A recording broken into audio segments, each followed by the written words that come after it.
John's vision of the Son of Man is described in the scriptural Revelation chapter 1 verses 9 to 20. John sees a vision of the risen, ascended and glorified Jesus Christ, whom he describes as one like the Son of Man. Jesus is portrayed in this vision as having a robe with a golden sash, white hair, eyes like blazing fire, feet like bronze and a voice like rushing waters.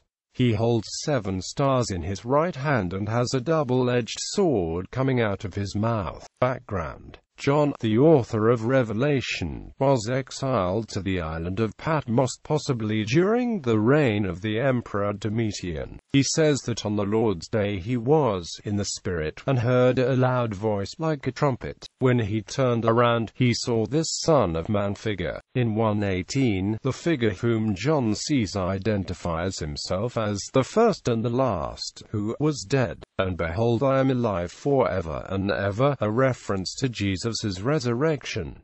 Connection with the rest of the book. Some of the language used in Revelation chapter 1 is also used in Revelation chapter 19 to describe the rider on the white horse. In both places he has a sword coming out of his mouth and has eyes like blazing fire. The Son of Man in this passage is portrayed as walking among 7 lampstands, which represent 7 churches. Chapters 2 and 3 report letters written to the 7 churches by John as it was revealed to him by the Son of Man. In 1:11, he says, "Write on a scroll what you see and send it to the 7 churches," while throughout the letters he is identified in terms of the vision, such as him who has the sharp, double-edged sword. Explanation and interpretation. William Hendrickson suggests that the whole of the vision is symbolical of Christ, the Holy One, coming to purge his churches, and to punish those who persecuting his elect.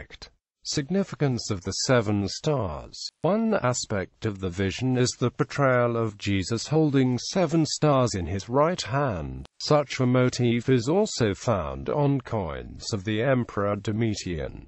Sometime between 77 and 81, Domitian's infant son died. He was subsequently deified, and is portrayed on coins of Domitian with 7 stars. Ernest Jansen argues that the globe on which the infant stands represents world dominion and power. While the stars indicate his divine nature, he is depicted as the Son of God and conqueror of the world. Austin Farrer, on the other hand, takes them to be the 7 classical planets, and interprets the vision as representing Christ's lordship over time. Although Domitian's son cannot be said to be holding the stars, some scholars have drawn parallels between the numismatic and biblical evidences. Frederick Murphy notes that Revelation's image of Jesus with 7 stars in his hand may be an allusion to that coin and an implicit critique of it. It is not the Roman imperial family that has cosmic significance, but Jesus. John tells us in Revelation chapter 1 verse 20 that the 7 stars are the angels of the 7 churches. In commenting on this verse, C.I. Schofield states, "The natural explanation of the messengers is that they were men sent by the 7 churches to ascertain the state of the aged apostle, but they figure any who bear God's messages to a church." In the New Testament, the Greek word for angels is not only used for heavenly angels, but also used for human messengers, such as John the Baptist. Merrill Unger is of the opinion that human messengers is the meaning of the stars.